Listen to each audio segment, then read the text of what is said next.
இது ஒரு தீர்க்கதரிசியின் கதை அல்ல. இது உடைந்த இதயத்தோடு நின்ற ஒரு மனிதனின் குரல்.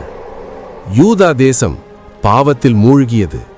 ஆலயம் இருந்தது, ஆனால் தேவன் இல்லை. வழிபாடு இருந்தது, ஆனால் உண்மை இல்லை. அந்த நேரத்தில் ஒரு இளைஞனை தேவன் அழைத்தார்.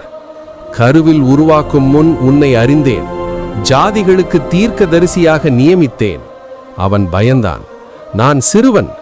தேவன் சொன்னார், நீ பயப்படாதே, நான் உன்னுடன் இருக்கிறேன்.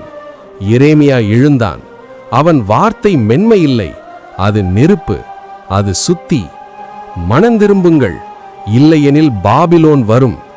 மக்கள் சிரித்தார்கள். ஆட்சியாளர்கள் கோபித்தார்கள். அவரை அடித்தார்கள், சிறையில் போட்டார்கள், கழிவுநீர் கிணற்றில் தள்ளினார்கள்.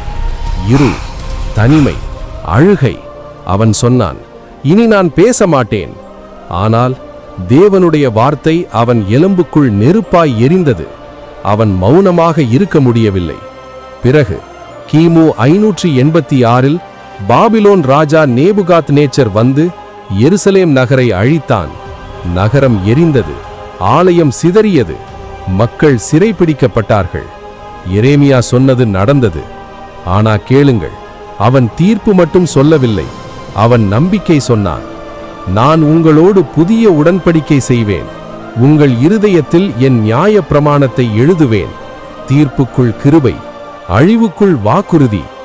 எரேமியா நமக்கு சொல்லும் செய்தி, நீ தனியாக இருந்தாலும் உண்மை பேசு. உலகம் எதிர்த்தாலும் அழைப்பை விடாதே.